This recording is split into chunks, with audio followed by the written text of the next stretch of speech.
এক লোকের 3-4টা বাচ্চা, এগুলো ভালো পড়াশোনা করতেছে বা ভালো চাকরি বাকরি করে অথবা বিদেশ বাড়িতে আছে, এইটাই বুইড়ার সহ্য হইতেছে না,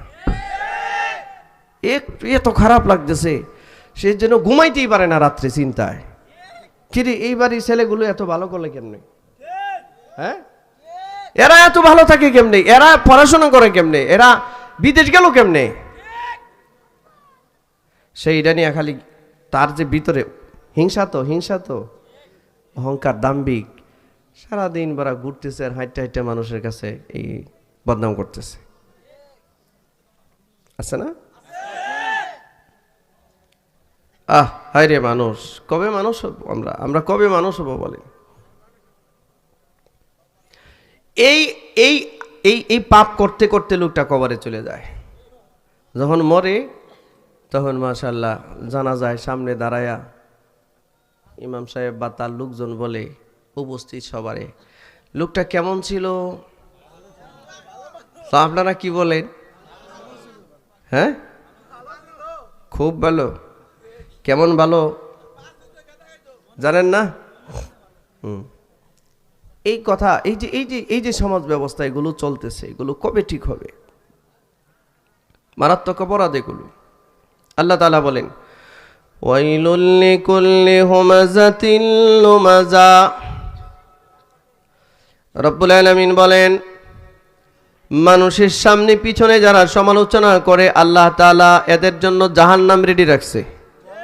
দুর্ভোগ এদের জন্য, দুর্ভোগ, এরা জাহান্নামে যাবে। নামাজ পড়ার পরেও জাহান্নামে যাবে, রোজা রাখবার পরেও জাহান্নামে যাবে। যারা মানুষের গীবত আর শিকায়ত নিয়ে ব্যস্ত, মানুষের সমালোচনা নিয়ে ব্যস্ত, একটা মানুষের কল্যাণ তো করতে পারেই না, মানুষকে কিভাবে অকল্যাণ করবে, টেনে টেনে নিচে নামাবে, এই চিন্তায় ব্যস্ত। আমি একটা হাদিস পড়েছি, হাদিসের তর্জমাটা বলবো। এই হাদিসের সাথে মিলালে দেখবেন যে আমাদের জীবন চরিত্রটা কতটা নষ্ট হয়েছে।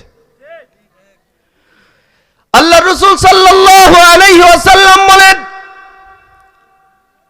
মান কানা ইউমিনু বিল্লাহি ওয়াল ইয়াউমিল আখির, যে ব্যক্তি আল্লাহর উপরে বিশ্বাস করে, আপনাদের বিশ্বাস আছে তো আল্লাহর উপর?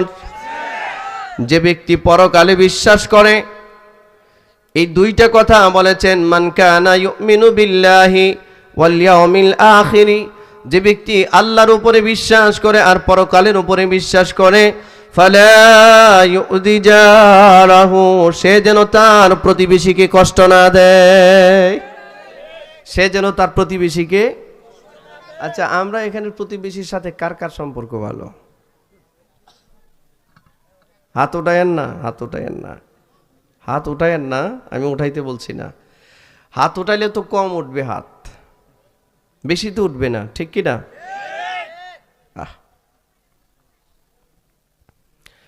নামাজ পড়া ইবাদত মনে করে, রোজা রাখা ইবাদত মনে করে, হজ করা ইবাদত মনে করে। হ্যাঁ, অবশ্যই এগুলো ইবাদত। নামাজ দিনের খুঁটি, ইসলামের খুঁটি। নামাজ, কালিমা, নামাজ, রোজা, হজ, যাকাত, এটা ইসলামের খুঁটি, বুনিয়াদ।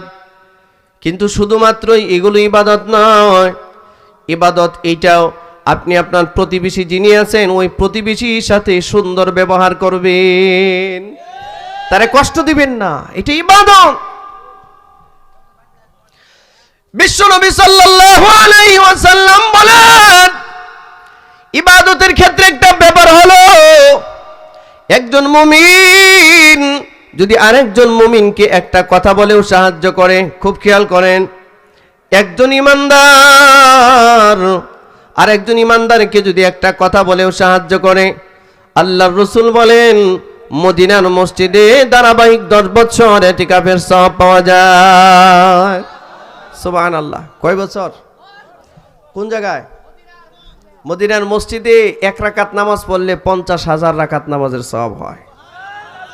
এক রাতে ইতিকাফ করলে 50,000 রাত ইতিকাফের সওয়াব হয়। আর নবীজি বলেছেন যে একটা মানুষকে কথা বলে সাহায্য করে মদিনার মসজিদে 10 বছর ইতিকাফের সওয়াব পায় সে। আমরা কি কথা বলে সাহায্য করি কাউকে? হ্যাঁ, কথা বলে সাহায্য তো দূরের কথা, যদি একটু সুযোগ পাই, একটু সুযোগ যদি পাই তাহলে তোরে যে কোথায় পাঠাবো, ঠিক কিনা? সুযোগের সন্ধানে আছে সবাই।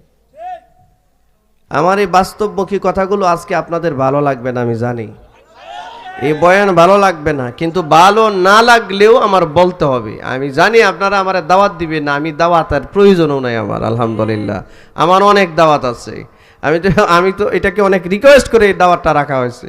আর তারপরে আমি 10 দিন আগেও পর্যন্ত এক হযরতকে ফোন দিয়ে বলছিলাম যে ভাই এটা না গেলে হয় না, তো বলতেছে যে হুজুর না আসতে হবে, একটু আসেন কষ্ট করে। ভাই বাস্তবমুখী কথাগুলো আজকে বলা হয় না। মসজিদের ইমাম যদি বলে তা আপনি বলবেন হুজুর গাঁটটি গুল করেন, গাঁটটি গুল করেন, হুজুর গাঁটটি গুল করেন। আপনারা জোহরের সময় দেখছি, আসরে যেন না দেখি, ঠিক কিনা? কারণ মসজিদ চালায় এখন মদ খুঁড়ে, মসজিদ চালায় অনেক সময় অনেক জায়গায় ঘুষ করে, মসজিদ চালায় সুদ খুঁড়ে, ঠিক কিনা জোরে বলুন?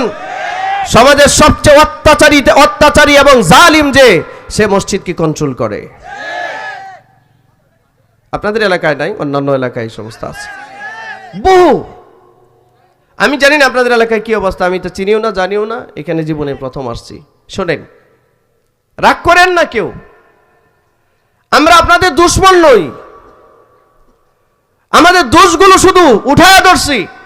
নবীজি যেখানে বলছেন যদি পারো একটা কথা বলে সাহায্য করো, একটা কথা বলে সাহায্য করলেও 10 বছর মদিনার ইতিকাফ, মদিনার মসজিদে ইতিকাফ করা সওয়াব হয়। এই এদিকে কি দেখো, মানুষ দেখো নাই মিয়া, এদিকে তাকাও। মদিনার মসজিদে 10 বছর ইতিকাফ করার ক্ষমতা এই বাংলাদেশের কার আছে? ধারাবাহিকভাবে ইতিকাফ করার ক্ষমতা কার আছে? ধরেন আপনার 5,000 কোটি টাকার মালিক, তারপরে কি 10 বছর ইতিকাফ করার সুযোগ হবে কি আপনার ধারাবাহিকভাবে?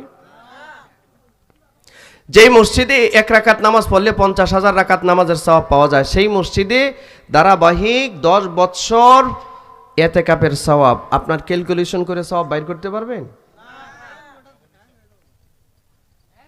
হ্যাং হয়ে যাবে। নামাজের একটা সওয়াব আছে কিনা? রোজার একটা নির্দিষ্ট সওয়াব আছে কিনা? অথচ একটা কথা বলে যদি আপনি কাউকে সাহায্য করেন, এইটা সওয়াবটা ক্যালকুলেশন করবার মতো কোনো ক্যালকুলেটর পৃথিবীতে নাই। কবে পারছেন, কবে করছেন একটা মানুষকে সাহায্য? আপনি তো পেরেছেন, মানুষকে চেপে ধরেছেন। একটা মানুষ তার পরিবার পরিজন নিয়ে গ্রামে ভালো আছে, ভালো চলতেছে, ছেলে মেয়েগুলো পড়াশোনা করাচ্ছে, সুশিক্ষিত করতেছে, সে ভালো চলতেছে, আপনি চতুর্দিক থেকে তারে চেপে ধরতেছেন, তাকে কেমনে নিচে নামানো যায়? হ্যাঁ ঠিক কিনা জোরে বলুন। কেন এই দুশ্মনী কেন আপনার ভিতরে? আপনার কলিজা নষ্ট হয়ে গেছে, আপনি একটা মহাপাপী মানুষ, কলিজা নষ্ট আপনার।